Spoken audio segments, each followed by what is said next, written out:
Halo Rek, jadi hari ini aku bakal menjelaskan tentang suatu aplikasi mencatat yaitu Notion. Nah, di sini aku bakal nunjukin bagaimana aku pakai Notion di kuliah kedokteran gigi. Aku udah pakai Notion mulai dari awal banget aku kuliah. Kenapa aku pakai Notion? Karena dia ini membantuku membuat catatan 50 slide tidak terlalu banyak. Dan karena blog ini mulai ada pretest setiap mata kuliahnya, sehingga satu hari itu bisa 2 atau 3 pretest. Nah, satu mata kuliah itu ada 50 slide. Nah, kalau misal dicatat semua itu bakal capek pikiran, capek tangan.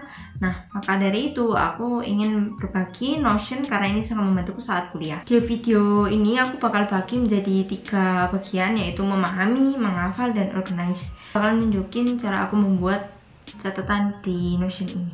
Pertama, memahami. Nah, di video sebelumnya aku selalu pakai OneNote sebelum ada pretest. Namun karena sekarang pretestnya itu ada di depan baru kuliah, nah akhirnya aku beralih ke Notion karena nggak perlu nulis tangan. Nah, bagaimana caranya memahami? Aku sendiri tuh untuk memahami materi perlu tahu garis besar materi tersebut. Jangan malah fokus ke detail-detailnya. Nah, sehingga sebelum kuliah itu kan dibagi materinya dalam PPT yang bersuara. Nah, itu aku cek websitenya, lalu kalau ada PPT yang aku punya dari cutting atau yang lain, itu aku langsung lebih prefer PPT tersebut untuk dikopas ke catatan Notionku ini. Kenapa aku kopas semua? Karena semua yang kata-kata di PPT itu berpotensi untuk menjadi soal di ujian. Nah, terkadang kan ada materi yang nggak dibagi PPT, jadi cuma ada PPT bersuara. Sehingga kalau capek banget itu aku memakai aplikasi speech to text. Jadi aku tinggal kemana, nah aplikasi itu bisa membantu untuk mentranskripsikan kata per kata yang diucapkan oleh dosen tersebut. Nah, sambil mengkopas dari PPT atau skrip tersebut, aku membuat toggle seperti ini untuk tiap isi per subbab. Lalu toggle ini kalau diklik bisa menghilangkan dan memunculkan materi seperti ini. Dengan toggle ini sangat membantu untuk mengetahui garis besar materi tersebut. Apalagi kalau materi kedokteran tuh banyak banget detailnya, jadi kadang kita lupa apa yang penting. Jadi aku pakai note taking, metodenya Cornell. Jadi besok karena kuis tentang manajemen penyakit periapikal dan kegawatan endodontik, maka belajar ini hari ini bisa kalian lihat seperti ini. Kita buat materi yang baru. Pertamanya kita ini dulu materinya, linknya di sini dikopas, terus lecture-nya dokter siapa ini, tipenya lecture biasa, kelasnya tentang konservasi. Ini dikosongin dulu, ini di checklist setelah kuliah. Ini modulnya modul 2, kan ada klasifikasinya. Terus ini toggle, bikin toggle kasih periodontitis. Ini dibikin dulu garis besarnya. Absces kronik kista.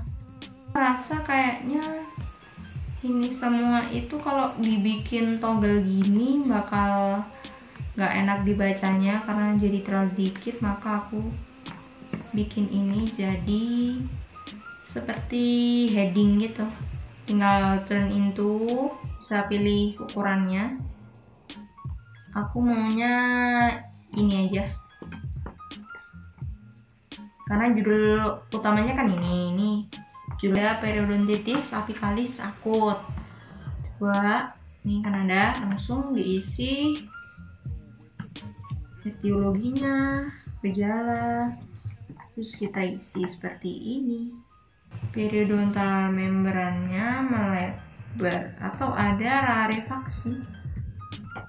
Nah, aku kan nggak tahu rarefaksi ya, terus aku nyari aja rarefaksi. Terus udah, misalnya kalau aku ini baru pertama kali kan, jadi aku ini, aku bikin toggle baru, terus rarefaksi itu ini. Kalau misalnya aku udah pernah tahu atau cuma sekedar ingat-ingat, ini aku taruh di komen ini. Nah, ini aku kasih toggle karena aku pingin juga hafalin kan nanti. Jadi aku sembunyiin dulu biar bisa maksa untuk otakku merecall. Ini kan misal nggak ada gambar, ya udah saya aja. Sama aku kopas gambarnya pakai print screen. Kalau misalnya gambarnya kegedean gini, bisa kalian kecilin. Nah, yang kedua ini menghafal. Setelah paham harusnya sih udah hafal. Tapi yang namanya otak manusia, kalau nggak dihafal berarti otak tuh nganggep nggak penting, jadi dilupain aja. Nah, gimana aku memanfaatkan fitur Notion ini untuk menghafal? Ya caranya untuk menghafal repetisi. Nah, repetisi yang dilakukan ini bukan baca ulang semuanya, karena udah banyak penelitian yang nyebutin kalau baca ulang, ngerangkum itu bukan salah satu metode yang efektif. Jadi gimana biar hafal? Tentu saja dengan repetisi, tapi dengan cara eksperimen. Jadi kalian tanya misalnya vocabing itu apa ya? Nah, kapan dilakukan? Kalau aku jawab, vocabing itu pokoknya tujuannya itu biar melindungi pulpa agar tidak terkena iritan. Nah, dengan cara bisa vocabing direct, indirect. Nah, itu ada indikasi kontraindikasinya. Ya, seperti Feynman itu seperti menjelaskan dengan sederhana kepada anak umur 5, dan intinya mengatas diri sendirilah seberapa kamu paham dan hafal. Nah, di sini aku nampilin materi apa aja di blog kemarin, misalnya blog 5, dan ngelihat materi mana yang belum aku kuasai.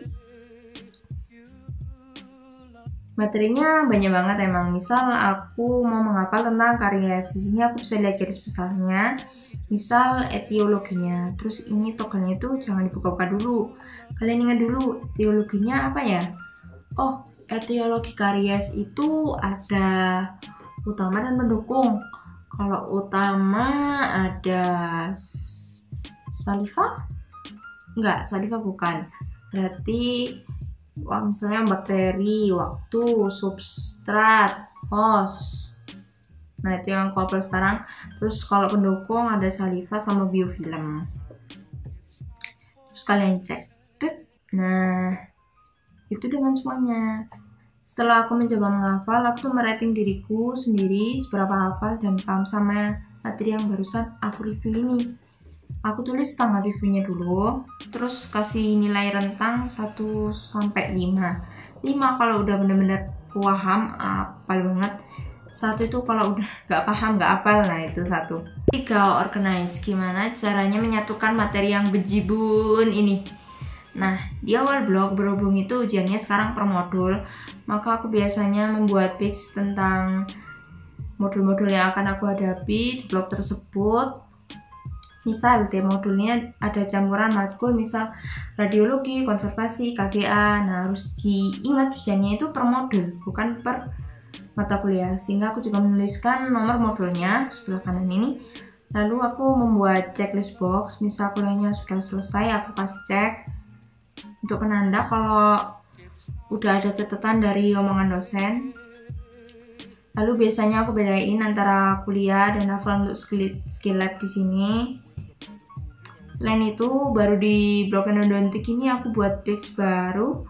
Aku agak pusing karena kuliahnya ini banyak dan aku juga rada nggak paham. Jadi aku nonton YouTube yang berisi brief tentang materi blog ini endodontik. Membantu banget sih. Selain itu di Notion ini juga kalian bisa men-track nilai untuk pretest karena lumayan juga bebannya 30%. Kadang ada yang nggak dikasih nilai ya. Ya pokoknya bisa kalian prediksi dan tulis untuk nge-track proses kalian. Sebenarnya banyak kegunaan Notion ini selain aku kuliah pakai untuk track video di YouTubeku. Dengan aplikasi ini jujur sangat membantu sekali dan mengurangi stres untuk kuliah, serius. Apalagi materi segaban gitu kan, tapi ya dengan aplikasi ini tuh lebih enjoy belajarnya. Tinggal menghafalkan aja dan tentunya menambah waktu untuk me time dan lain-lain. Kalau misalkan nggak ngerti ya tinggal search segampang itu, nggak usah ubuk-ubuk yang bikin stres itu.